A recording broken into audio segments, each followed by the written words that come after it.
வணக்கம் நண்பர்களே, இன்றைக்கு நாம் பார்க்க போகிற மிக முக்கியமான அரசியல் விவகாரம் தமிழக அரசியலை மீண்டும் ஒருமுறை சூடாகி இருக்கும் காவேரி நதிநீர் பிரச்சினை மற்றும் இது தொடர்பாக காங்கிரஸ் நாடாளுமன்ற உறுப்பினர் மாணிக்கம் தாகூர் போட்ட ஒரு அதிரடியான ட்வீட் பற்றியதாகும். ஒரே ஒரு ட்வீட் மூலமாக தமிழகத்தின் இரு பெரும் திராவிட கட்சிகளின் முக்கிய தலைவர்களான துணை முதலமைச்சர் உதயநிதி ஸ்டாலின் மற்றும் எதிர்க்கட்சி தலைவர் எடப்பாடி பழனிசாமி ஆகிய இருவரையும் அவர் எப்படி முழுமையாக விமர்சித்து டோட்டல் டேமேஜ் செய்திருக்கிறார் என்பதை பற்றி தான் இந்த காணொலியில் மிக விரிவாகவும் ஆழமாகவும் வாதிக்கப் போகிறோம். காவேரியில் தண்ணீர் திறக்க மறுக்கும் கர்நாடக அரசின் நிலைப்பாடு, அதை வைத்து தமிழகத்தில் நடக்கும் அரசியல், இதில் தேசிய கட்சிகளின் பங்கு என்ன, மாநில கட்சிகளின் நாடகம் என்ன என அனைத்தையும் நாம் அலச வேண்டியுள்ளது. காவேரி நதிநீர் விவகாரம் என்பது தமிழ்நாட்டை பொறுத்தவரை வெறும் அரசியல் பிரச்சனை மட்டுமல்ல, அது டெல்டா மாவட்ட விவசாயிகளின் வாழ்வாதார பிரச்சனை. பல சதாப்தங்களாக தீர்க்கப்படாமல் இருக்கும் இந்த பிரச்சனையில் ஒவ்வொரு முறையும் கர்நாடகத்தின் அணைகள் நிரம்பும் போது மட்டுமே தமிழகத்திற்கு தண்ணீர்கள் கிடைக்கிறது என்ற தேவையான சூழல் தான் நிலவி வருகிறது. மழை காலங்களில் வெள்ள அபாயம் ஏற்படும் போது உபரி நீரை திறந்துவிடும் கர்நாடக அரசு, கோடை காலங்களிலும் விவசாயத்திற்கு தண்ணீர் தேவைப்படும் நெருக்கடியான காலகட்டத்திலும் உச்ச நீதிமன்றம் உத்தரவிட்டாலும் தண்ணீர் திறக்க மறுக்கிறது. இந்த சூழலில் தமிழக அரசியல் களம் எப்போதுமே கொதிநிலையில்தான் இருக்கும். தற்போதைய சூழலில் கர்நாடகாவில் காங்கிரஸ் ஆட்சி நடைபெற்று வருவதால் தமிழகத்தின் ஆளும் திமுக அரசுக்கும் கூட்டணியில் உள்ள காங்கிரஸ் கட்சிக்கும் இது ஒரு பெரும் தர்ம சங்கடத்தை ஏற்படுத்தியுள்ளது. இதை சுட்டிக்காட்டி எதிர்க்கட்சியான அதிமுக தொடர்ச்சியாக திமுக அரசை விமர்சித்து வருகிறது. இந்த அரசியல் சதுரங்க விளையாட்டு தான் காங்கிரஸ் கட்சியின் விருதுநகர் நாடாளுமன்ற உறுப்பினர் மாணிக்கம் தாகூர் ஒரு அதிரடியான கருத்தை பதிவு செய்திருக்கிறார். மாணிக்கம் தாகூர் சமீப காலமாகவே திமுக மற்றும் அதிமுக ஆகிய இரு திராவிட கட்சிகளையுமே மிக கடுமையாக விமர்சித்து வருகிறார். குறிப்பாக கூட்டணியில் இருந்தாலும் திமுகவின் தவறுகளையும் அதிகார பகிர்வு குறித்து வாதங்களும் அவர் முன்வைக்கும் கருத்துகள் தமிழக அரசியலில் பெரும் புயலை கிளம்பி வருகின்றன. அந்த வகையில்தான் காவேரி விவகாரத்தில் ஆளும் திமுகவும் எதிர்க்கட்சியான அதிமுகவும் எவ்வாறு இரட்டை வேடம் போடுகின்றன என்பதை அவர் தனது சமூக வலைதள பதிவின் மூலம் மிக கூர்மையாக விமர்சித்துள்ளார். உதயநிதி ஸ்டாலின் மற்றும் எடப்பாடி பழனிசாமி ஆகிய இருவருமே அவர் ஒரே நேரத்தில் குறிவைத்து தாக்கியிருப்பது அரசியல் வட்டாரத்தில் பெரும் பரபரப்பை ஏற்படுத்தியுள்ளது. எதிர்க்கட்சி தலைவர் எடப்பாடி பழனிசாமி தரப்பை பொறுத்தவரை அவர் முதலமைச்சராக இருந்த காலகட்டத்தில் காவேரி விவகாரத்தில் என்னென்ன நடவடிக்கைகளை எடுத்தார், இப்போது என்ன பேசுகிறார் என்பதை மாணிக்கம் தாகூர் விமர்சனத்திற்கு உள்ளாக்கியுள்ளார். எடப்பாடி பழனிசாமி அவர்கள் தன்னை ஒரு விவசாயி என்று அடையாளப்படுத்திக் கொள்வதில் எப்போதுமே பெருமை கொள்வார். ஆனால் அவர் முதலமைச்சராக இருந்தபோதும் மத்தியில் ஆளும் பாஜக அரசுடன் இணங்காமல் இருந்த போதிலும் காவிரி மேலாண்மை வாரியம் அமைப்பதில் ஏற்பட்ட காலதாமதங்கள் குறித்தும் தமிழகத்தின் உரிமைகளை நிலைநாட்டுவதில் ஏற்பட்ட சறுக்கல்கள் குறித்தும் பல்வேறு விமர்சனங்கள் எழுந்தன.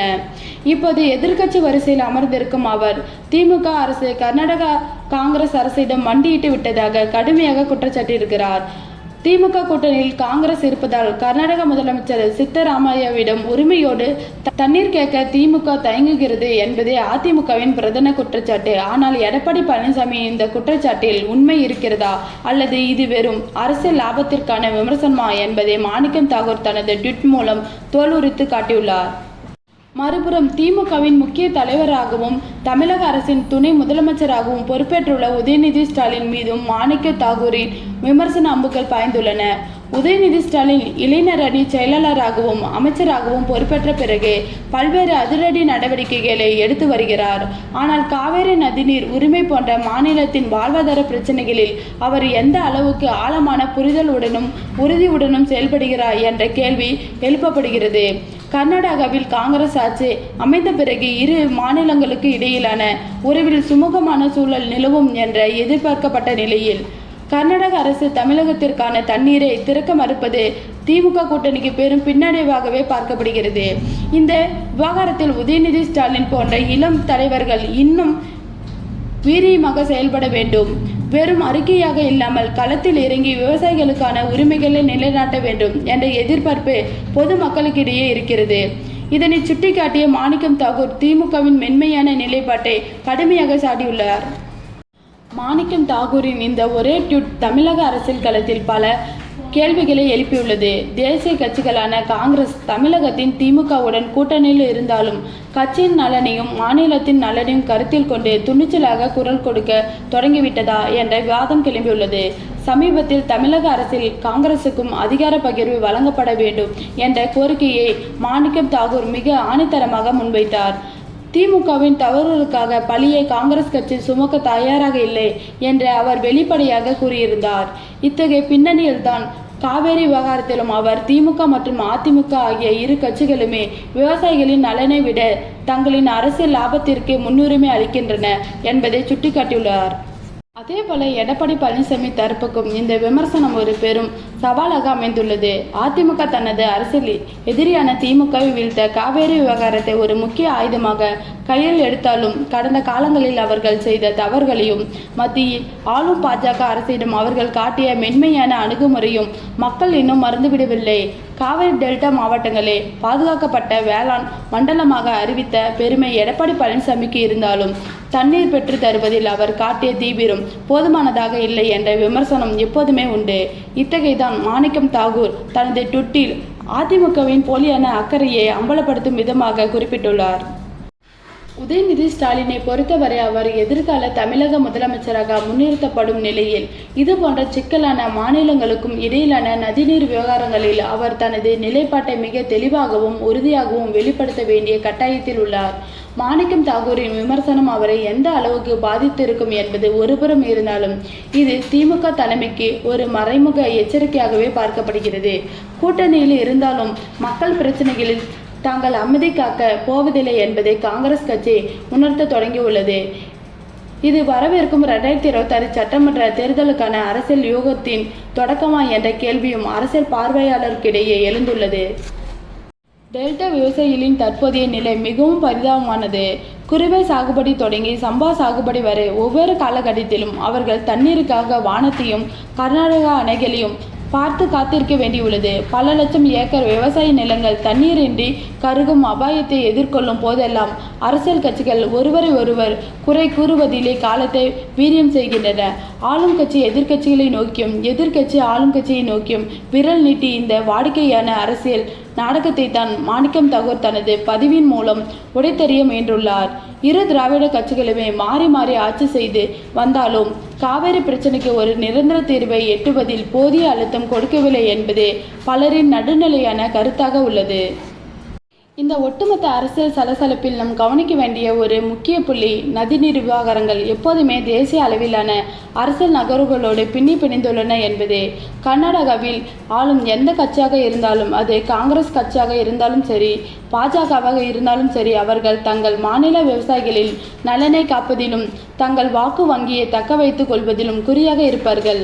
தமிழகத்திற்கு தண்ணீர் திறக்காவிட்டால் அங்குள்ள எதிர்கட்சிகள் அதை கடுமையாக எதிர்த்து போராட்டம் நடத்தும். இந்த அரசியல் நிர்பந்தம் காரணமாகவே கர்நாடக அரசு எப்போதுமே தமிழகத்திற்கு தண்ணீர் தர மறுக்கிறது. இதை எதிர்கொள்ள தமிழகத்தில் உள்ள அனைத்து கட்சிகளும் ஆளும் கட்சி எதிர்கட்சி என்ற போதங்களை மறந்து ஓரணியில் நின்று போராட வேண்டும். ஆனால் துரதிர்ஷ்ட விதமாக தமிழகத்தில் அது நடப்பதில்லை. அனைத்து கட்சி கூட்டணிகளை கூட்டினாலும் அதிலும் அரசியல் லாப நஷ்ட கணக்கே முன்னிலைப்படுத்தப்படுகின்றன. மாணிக்க தாகூரின் இந்த பதிவு வெறுமன ஒரு அரசியல் விமர்சனம் என்பதை தாண்டி கூட்டணியில் உள்ள விரிசல்களை வெளிச்சம் போட்டு காட்டுகிறது. திமுகவுக்கும் காங்கிரசுக்கும் இடையிலான ஒரு சமீப காலமாக சற்று உரசலோடையே பயணித்து வருகிறது. அதிகார பகிர்வு, உள்ளாட்சி அமைப்புகளின் இடஒதுக்கீடு, கூட்டணிக்குள் உரிய மரியாதை என பல்வேறு விவகாரங்களில் காங்கிரஸ் கட்சி தலைவர்கள் தங்களின் அதிருப்தியை அவ்வப்போதே வெளிப்படுத்தி வருகின்றனர். மாணிக்கம் தாகூர் போன்ற மூத்த தலைவர்கள் நேரடியாக துணை முதலமைச்சர் உதயநிதி ஸ்டாலினை விமர்சிக்கும் துணிச்சலை பெற்றிருக்கிறார்கள் என்றால் அது தேசிய தலைமையின் ஆசையோடு தான் நடக்கிறது என்ற சந்தேகம் எழுகிறது.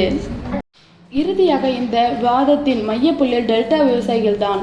உதயநிதி ஸ்டாலினும் எடப்பாடி பழனிசாமியும் மாணிக்கம் தாகூரும் ட்விட்டரில் மோதிக்கொள்வதாலும் ஊடகங்களில் அறிக்கை விடுவதாலும் விவசாயிகளின் நிலங்கள் செழிக்கப் போவதில்லை.